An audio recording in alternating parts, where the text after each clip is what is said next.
थोड़ी देर पहले मैंने इतने ढेर सारे नींबू तोड़े। ये देखिए एकदम फ्रेश नींबू।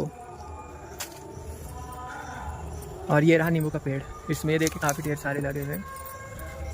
और ये नींबू में विटामिन सी काफ़ी ज़्यादा होता है, तो अगर आप खाते हैं इसको रेगुलरली तो आपको स्किन से रिलेटेड कोई भी प्रॉब्लम नहीं होगी। जैसे स्किन में आपकी इचिंग हो रही हो, एक्ने प्रॉब्लम, ऐसा अगर होता है तो विटामिन सी आपको काफ़ी ज़्यादा फ़ायदा करता है। और आपके दांत और मसूड़ों के लिए भी काफ़ी फ़ायदेमंद होता है विटामिन सी। सो ये देखिए आप।